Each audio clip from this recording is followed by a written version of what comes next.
So Daf 154. We're continuing with Korban Pesach in Derech Mitzvosecha.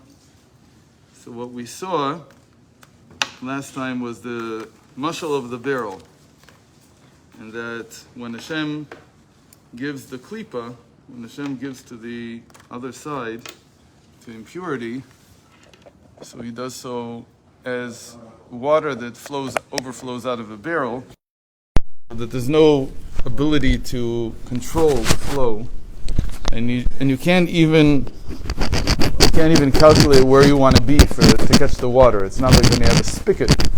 Right? We said that then you put your vessel underneath, and so that's why the klipa, the klipot, אחוריהם אל המקיף, שמכל מקום מעט יניקה מגיע להם מאור המקיף. Okay. So that's where we are here, the 10th line from the top of about 10 lines.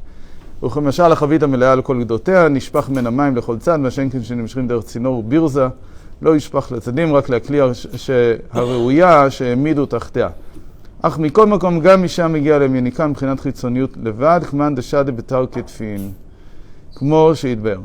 עד שלכן אחוריהם לבד אל המקיף. So that's why we say that their backside is to the makif. Their backside. The makif is like the barrel. That's how we understand the makif. The makif is like the barrel where the water just overflows, and there's no ordered set way for the water to reach its destination, so you just grab whatever you can.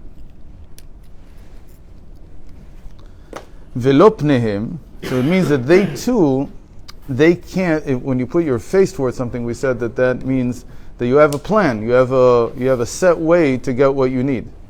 And they can't, because you don't know where the water is going to overflow. So they have no clue. So they can't put their face to it. That was the main question. So they take from the makif, because the makif is disorderly. So why don't they face the makif? They should face the makif and take from it whatever, right? But it doesn't help. It's almost like we said, it's so random. It's like a stochastic process that if you try to make order out of it, you'll just lose. So you can't really predict. There's no way to predict. So wherever it is, it is. And the other reason was, but since this is also, there's a human element to it, let's call it that, there's that here, there's consciousness. So the other thing is that they can't face out of busha, out of embarrassment, they can't face the makif even. They can't look it straight.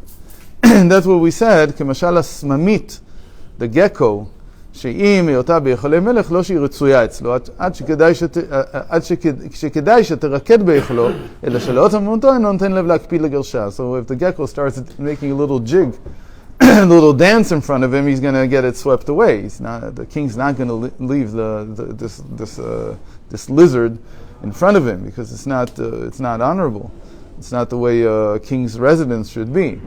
But as long as it minds its own business and it never looks the king in the face, so everything's fine. So the king ignores it, and the gecko lives there happily. But now he says that there's something more. In Eitz Chaim, there's another version. This is not the only version. We started with a version that said that the klipa has its back to the makif and its face to the pnimi. But there's another version in Eitz Chaim. יש דרך אחרת לניקת החיצונים. היינו מה שכתוב בעץ חיים, ופניהם לפנימי.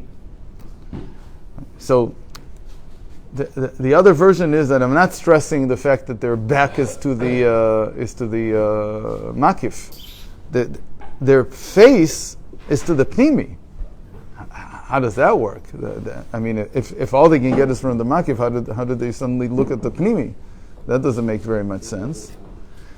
So he says, רוצה לומר, גם מבחינת היושר, והיינו כאשר יורדת השפע העליונה להתלבש בכלים דבייה בצמצומים רבים וגדולים על ידי כלים מכלים שונים. So he says, even when we talk about the yosher, the straight line, which is the descent of the light into the lower three worlds, Bria, Yetzira, Asiya.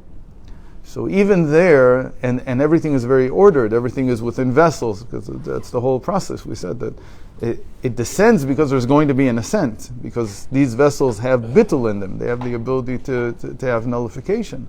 So because they have that ability, so the light does descend, and it's ordered. It's like this whole water system. It's not just a barrel with a spigot. It's a whole very organized system.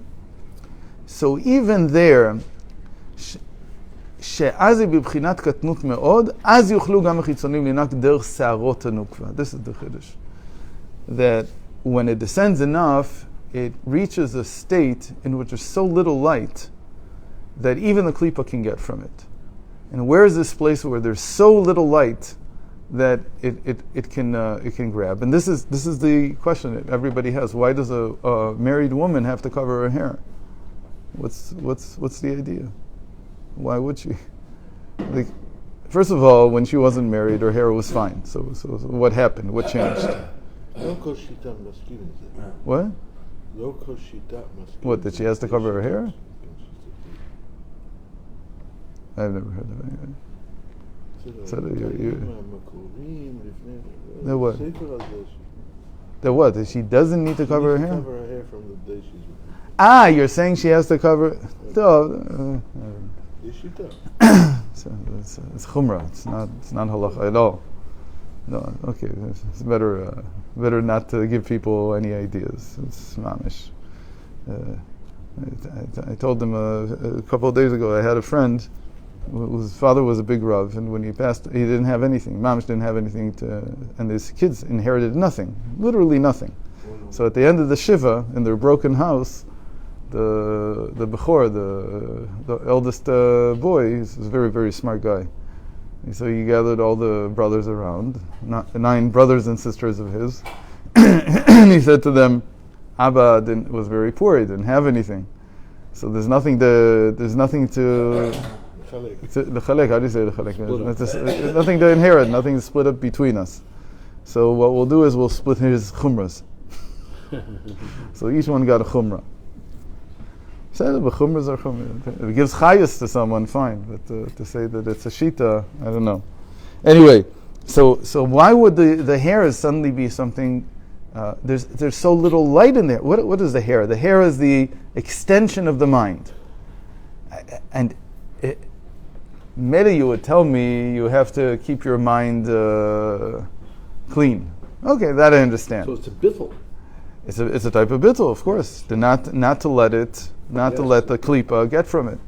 So what it's saying here is that in the mind it can't access. The mind's already too great a light. It's too big for it.